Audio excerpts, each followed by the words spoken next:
Welcome, everyone, to the Kenya Wantam Notam Movement, KWM podcast. Glad you could join us. Today, we're doing one of our deep dives. We've got some really powerful source material here, looking critically at Kenya, more than 50 years, actually over 60 years now, since independence. Yeah, and the main piece we're focusing on has this incredibly blunt title.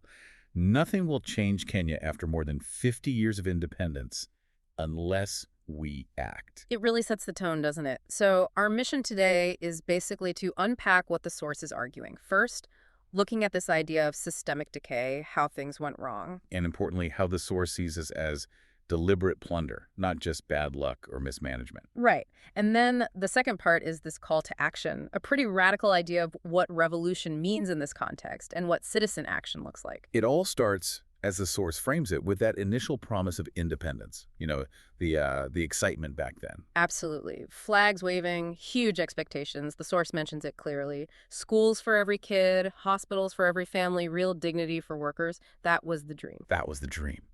And here's the paradox the source hits you with right away. Today, that dream, it feels, and this is a direct quote, like a lie. Wow. So how did we get from that hope to this feeling of profound betrayal? That's really the core question, isn't it? It is, and the source dives right into the visible signs of that decay. Okay, so let's dig into that landscape of decay. The source paints a really vivid, almost heartbreaking picture of daily life across the country, villages, towns, cities. And the argument is that this isn't just hardship, it's become ordinary. Systemic failure is the norm, not the exception. Poverty isn't just something that happens. The source suggests it's almost like a policy outcome. Managed neglect, maybe? Exactly. And look at healthcare. This is where it gets really stark.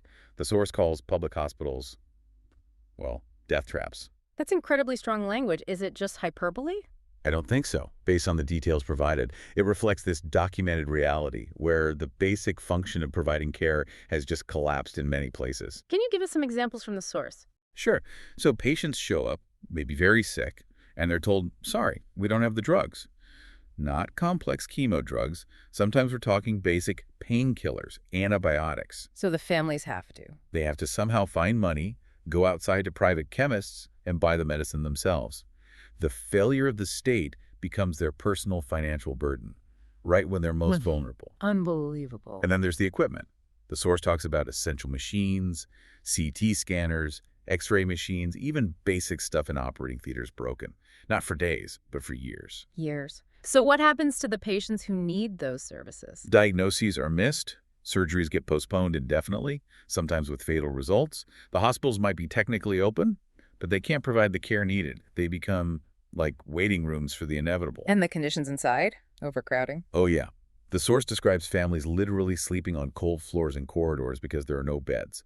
Staff are demoralized, overworked. And often not paid on time, right? We hear about strikes. Exactly. Nurses, doctors, technicians, their salaries are delayed, sometimes for months. How can they even afford to get to work, let alone focus on patients? It's a complete system breakdown. But the source points out a contrast, doesn't it, with the elite? Oh, absolutely. Yeah. This is crucial. While the public system crumbles, the political class, the senior officials, they aren't affected. They just fly out. Fly out. Where? Dubai, London, India, Right. wherever they can get top-tier private medical care. Yeah. And the source emphasizes this. Those medical trips are often paid for with public money. You're kidding. They paid by the same taxpayers whose local clinic has no medicine. So the failure isn't accidental. It's almost, you could say, engineered for the convenience of a few. That's infuriating. Okay, let's shift to education. Was the promise there also broken? Completely. The initial goal was universal, quality education, lift everyone up. And the reality now? The source describes a system in deep distress. We're talking about kids sitting under trees because their classroom roof collapsed and was never repaired. Literally under trees. Yes. Or schools where teachers have no chalk, no basic supplies. The source mentions teachers buying chalk with their own money. Out of their own salaries, which are probably delayed anyway. Precisely. And think about learning. How can kids learn effectively when, as the source states, you have 6 or 7 students huddled around one single textbook? Impossible. Forget computing globally. How do they even get a fair start domestically? They don't. It creates this massive inequality right from the beginning. And again, look at the hypocrisy. The politicians? They know good education matters. Their own kids, they're in expensive private academies or studying abroad in the UK, the US, wherever. Well, they maybe give speeches in Parliament about reforming public school. Exactly. Promising reforms they never actually fund or implement. It ensures the elite reproduces itself generation after generation while the public system stagnates. So healthcare failing, education failing. What about the people who actually make the country run day to day, the civil servants? Yes. The clerks, the police officers, health workers, teachers, engineers. The source calls them the engine of the country, the ones keeping things from completely falling apart. And how are they treated, according to the It's analysis? like beggars, that's the word used, despite doing absolutely essential work. What does that mean in practice? Treated like beggars. Salaries delayed constantly, promotions frozen for years, having to navigate endless bureaucracy, sometimes even facing demands for bribes just to get their own legitimate paperwork processed. It's a systematic denial of dignity, then. Absolutely. Keeps them insecure, stressed, maybe less likely to rock the boat. It's a form of control, arguably. But the source notes their resilience, right? It does. It highlights this incredible fact. Still, they show up, day after day. This dedication is almost taken for granted, exploited even. That passive acceptance, the source implies that has to change. Yes, and this leads us right into the next part, understanding why this decay isn't fixed, why it's allowed, even encouraged, to continue. Okay, so it's not just things falling apart due to neglect. The source argues there's something more deliberate happening. Yes, definitely. It shifts from decay to active extraction. The word the source uses repeatedly is plunder, not mismanagement, but organized theft. And it connects this directly to the political system, even democracy itself. Sharply. The critique here is surgical. It says our elections often aren't real democracy in action. They're more like a performance stage to keep us busy while they plunder. A performance. Wow. So the voting, the campaigning, the arguments, it's all a distraction. That's the argument. Keep people busy arguing about parties, about tribes, maybe about personalities, while behind the curtain, the systematic looting of public resources just carries on. And this cycle just repeats. That's the tragedy laid out. People vote, often with hope. Then they argue, sometimes violently, over the results. A small group gets into power, and almost immediately the focus shifts to accumulating personal wealth while the majority find themselves worse off. Promises broken, hope fades, until the next election cycle starts the performance again. Precisely. And what's really striking now, according to the source, is how open the theft has become, the boldness of it. What do you mean by boldness? It's not hidden away in Swiss bank accounts anymore, or not solely. They flaunt it. Huge motorcades clogging the streets, multi-million-dollar mansions popping up, luxury holidays posted on Instagram. Taunting wealth obtained how? Often, the source alleges, by diverting funds meant for public projects, building hotels with money meant for dams, buying luxury cars with funds meant for medicine. It's done in daylight, the source says. How do they get away with it? That level of impunity seems incredible. Well, the source calls it the confidence of impunity. They know they'll likely face no real consequences. But why? Why are they so sure? The source breaks it down. 1, they bank on the public complaining, maybe getting angry online, but ultimately not taking coordinated action. They will complain, but not act. Okay, what else? 2, the police and security forces often protect the powerful, not the public interest. They're part of the system of control. And the courts. Isn't that where accountability should happen? That's the third, maybe most critical piece. They rely on the judiciary to stall. Cases involving powerful figures get dragged out for years, decades even, Until until evidence disappears, witnesses recant or vanish, judges get transferred, or simply public attention moves on to the next scandal. The calculation is cynical. People will move on, because they always do. So the institutions that should provide checks and balances are actually part of the problem. They become enablers of the plunder economy, according to this analysis. Yeah. And to prove this isn't just recent, the source lists this whole litany of past scandals. Right, a history lesson in theft. A grim one. It names names, so to speak, or at least names the scandals. Goldenberg, way back. Anglo leasing, those phantom contracts. The Eurobond questions. Yep. The COVID-19 funds that vanished when people were dying. The dam projects where billions were paid, but no dams appeared. Yeah. Housing funds. It's a pattern. Every year, new names, new numbers, as the source puts it. But the result is always the same. Billions disappear. No one powerful goes to jail. Files get lost. Courts delay indefinitely. And the suspects, the source says they laugh. They know the system protects them. Which leads to that really powerful reframing statement in the source. Ah, yes. The one that changes everything. Kenya is not poor. Kenya is robbed. Say that again? Kenya is not poor. Kenya is robbed. What's the significance of phrasing it that way? It's transformative. It shifts the narrative entirely. The problem isn't a lack of resources or needing more foreign aid or being inherently poor. The problem is internal. It's organized theft, essentially organized crime, operating at the highest levels. So our taxes. Our taxes, the source argues, are building their mansions, not our classrooms.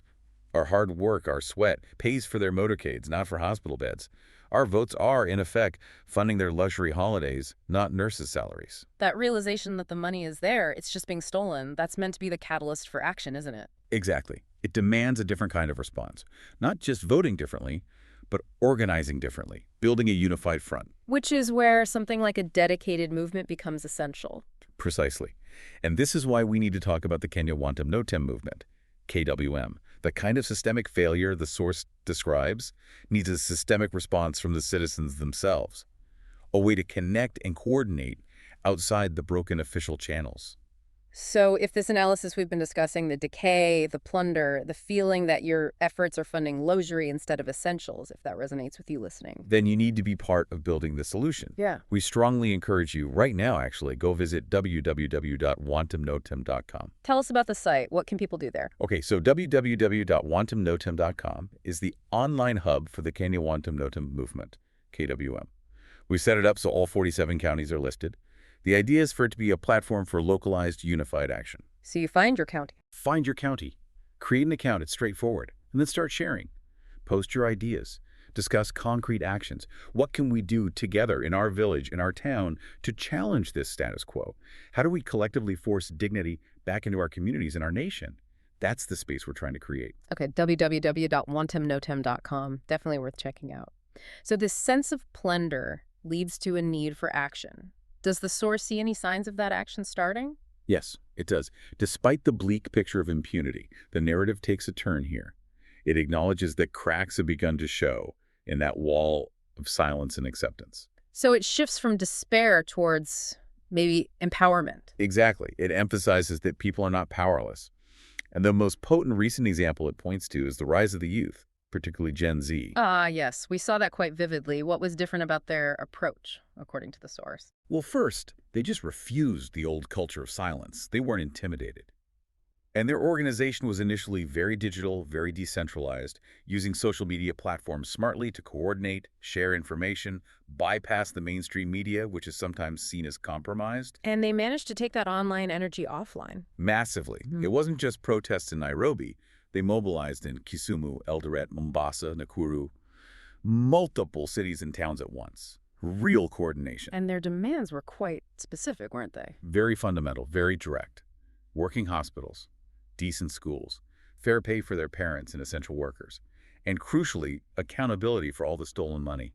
Basic dignity, really. And they faced a pretty harsh response. They did. The source highlights their bravery, facing tear gas, water cannons, even live bullets in some tragic cases. But they kept coming back. They refused to be silenced by that intimidation. That sustained non-cooperation was key. But the source also mentioned something about isolation, that they weren't fully supported. This is a really critical point in the analysis. It argues that many institutions you'd expect to stand with them, maybe religious leaders, prominent elders, established civil society groups, even some unions, they stayed silent. Or worse, some actually condemned the youth for disrupting peace. Instead of demanding justice.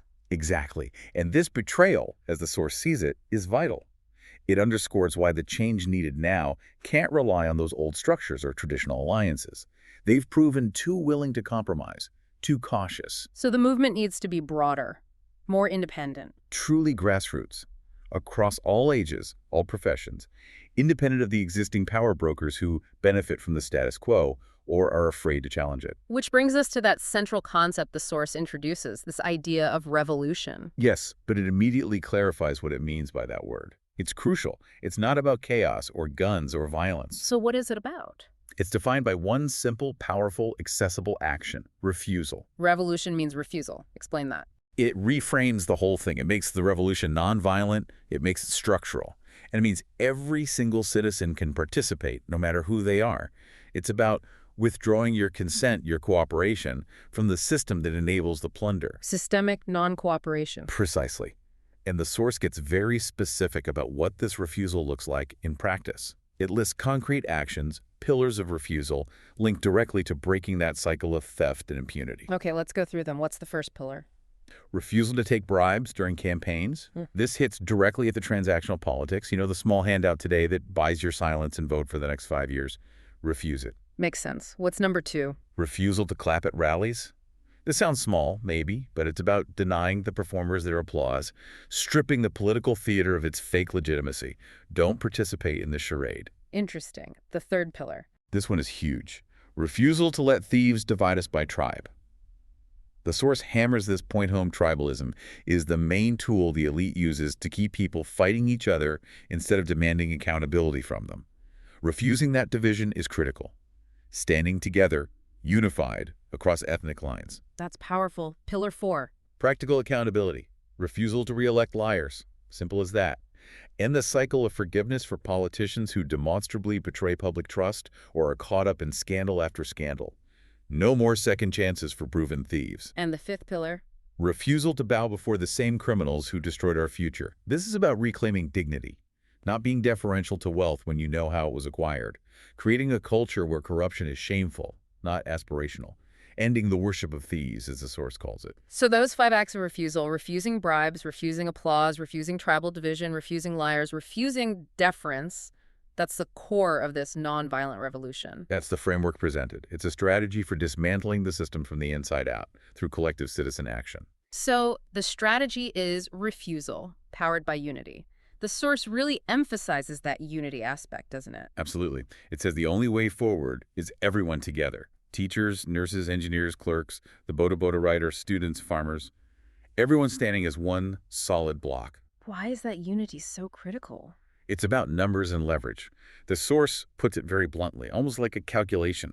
They cannot ignore us all. They cannot buy us all. They cannot shoot us all. Wow, that's a powerful statement of collective strength. It is. If the entire nation, or even a significant coordinated part of it, simply refuses to play the game anymore, refuses to cooperate with the plunder, the system breaks down. They lose control. Okay, so this unified refusal needs to have clear goals. What are the actual demands being made, according to the source? They're very tangible, very focused on restoring basic dignity, not just vague calls for change. Let's start with schools again. What's the demand there? Not just minor repairs. The demand is for schools that actually prepare children, that nurture potential, not crush it. That means guaranteed funding for essentials. Books, desks, proper classrooms, and crucially, paying teachers fairly and on time so they can teach with dignity. Right, treating them like the professionals they are. What about hospitals?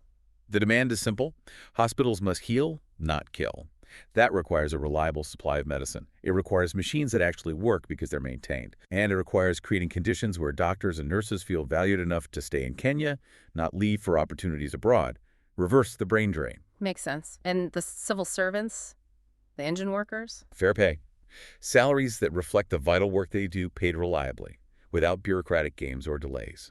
Restoring their professional dignity, treating them like valued employees, not beggars. And overarching all of this? Accountability. Real accountability. No more excuses, no more 10-year court cases for corruption. If public funds are stolen, those responsible, no matter how powerful or connected, must face swift, impartial justice. Period. So these demands, the strategy of refusal, it's a fundamental challenge to the way politics has been done. Completely. The source explicitly rejects relying only on elections anymore. It says, look at the last 50, 60 years. Elections have never saved us. They recycle thieves. They recycle lies. They recycle misery. That's a damning assessment of the electoral process. It is. It argues that real change won't just come from ticking a box every 5 years. Change comes when the people, the collective Wedi, stand together and fundamentally refuse to accept the crumbs they're offered while the banquet is stolen. So the message is urgent. Extremely urgent. The time for waiting, for incremental change, for compromise with the corrupt system. The time is over. The source says the time is now. Now is the moment to reset, to break the silence, to end this culture that almost seems to worship the thieves. Which points towards a final conclusion about where salvation lies. or doesn't lie. Right. It concludes with a powerful message of self-reliance. No one will save us but ourselves. Meaning, don't wait for foreign saviors, don't wait for donors or NGOs to fix things, and certainly don't wait for the politicians who created or benefited from the mess. The responsibility, the power, lies with the citizens themselves. It's up to us, the people, to force dignity back into the system. Exactly. Into the schools, the hospitals, the workplaces. The source essentially says, 60-plus years of waiting has been enough. We can't afford another 50 years of the same cycle. It's time for the citizens, unified through refusal, to demand and build the nation they were promised all those years ago. Yeah. Hashtag tag outro. So just to recap the main takeaways from this really challenging but also potentially empowering source material we've explored today. Yeah, let's distill it down. Okay, first, reframe the problem. It's not primarily poverty. It's systematic plunder disguised as governance. That's a huge shift in perspective. Right. And second, The solution isn't violence or chaos. It's a disciplined, unified, nonviolent revolution defined by one word: refusal. Refusing to cooperate with the systems of theft, division, and silence. until dignity is restored everywhere, schools, hospitals, workplaces. Exactly. And that requires organization, requires coordination, which again brings us back to the practical tools available. Like the Kenya Wantum Notam movement, KWM platform. Precisely. If this discussion has sparked something in you, if you feel that need for coordinated action, then take the next step. Visit www.wantumnotam.com Create your account, find your county. and start connecting. Share your ideas. Discuss what refusal looks like in your specific community, in your profession. It's about building that unified force from the ground up, county by county. www.wantumnotam.com. Okay. So the source argues the only thing really standing between the current broken system and a fresh start is our collective willingness to stop accepting crumbs, to actually practice refusal, which leaves us with a final thought for you, the listener, to maybe mull over. Yeah, think about this. Beyond just voting, what concrete nonviolent acts of refusal could you personally or collectively with others in your sphere implement? How can you disrupt the everyday machinery of impunity in your own life or work? And how do we make sure this energy, this unified refusal, doesn't just flare up and die down, but actually translates into lasting, sustained dignity for everyone? Something to consider. Thank you so much for joining us for this deep dive on the Kenya Wantum Notam Movement, KWM podcast. We hope to see your ideas and engagement over at www.wantumnotam.com. Thanks for listening.